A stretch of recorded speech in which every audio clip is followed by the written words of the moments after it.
আপনি যদি বাংলাদেশকে অস্থিতিশীল করে তোলেন তাহলে সেই অস্থিরতার আঁচ বাংলাদেশের বাইরেও মিয়ানমার সেভেন সিস্টার্স পশ্চিমবঙ্গ সর্বত্রই অগ্নুৎপাতের মতো ছড়িয়ে পড়বে। ক্ষমতায় আসার আগেই ভারতের সবচেয়ে বড় মিডিয়া এনডিটিভিকে এভাবেই সতর্কবার্তা দেন ডক্টর মোহাম্মদ ইউনূস।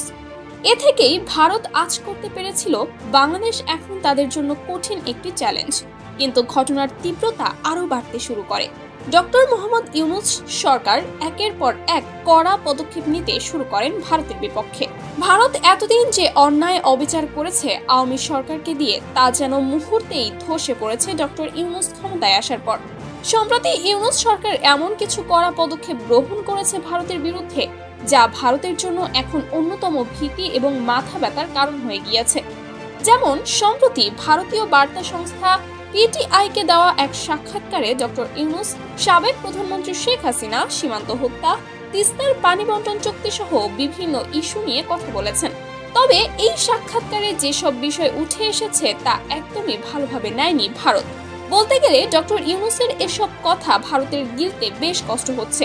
ডক্টর মোহাম্মদ ইউনূস ভারতকে কড়াভাবে বলে দেন যে শেখ হাসিনাকে যদি ভারতে রাখতে চায় তবে শেখ হাসিনা যেন চুপ থাকে, আর সেটাই ভারতের জন্য ভালো হবে।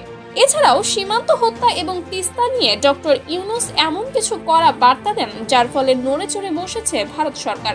ধারণা করা হচ্ছে শুধুমাত্র এই সাক্ষাৎকারের জন্যই জাতিসংঘের অধিবেশনে মোদির সাথে ডক্টর ইউনূসের বৈঠক এখন অনিশ্চিত।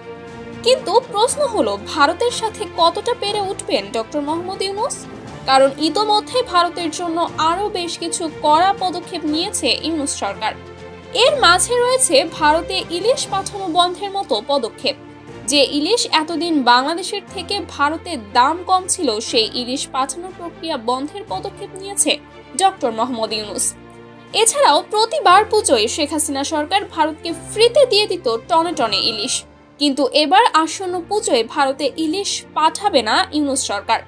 ইতোমধ্যে পশ্চিমবঙ্গের আনন্দবাজার পত্রিকা বিষয়টি নিয়ে প্রতিবেদনও প্রকাশ করেছে।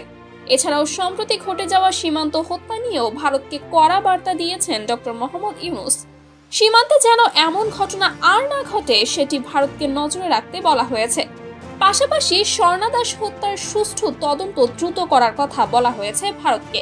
এছাড়াও তিস্তা পানি বন্টন চুক্তি নিয়েও ভারতকে এরই মধ্যে পদক্ষেপ নিতে বলেছেন ডক্টর মোহাম্মদ ইউনূস। তিনি সাফ ভারতকে জানিয়ে দিয়েছেন যে দুই দেশের মধ্যে পানি বন্টনের বিষয়টি অবশ্যই আন্তর্জাতিক আইন অনুযায়ী হতে হবে।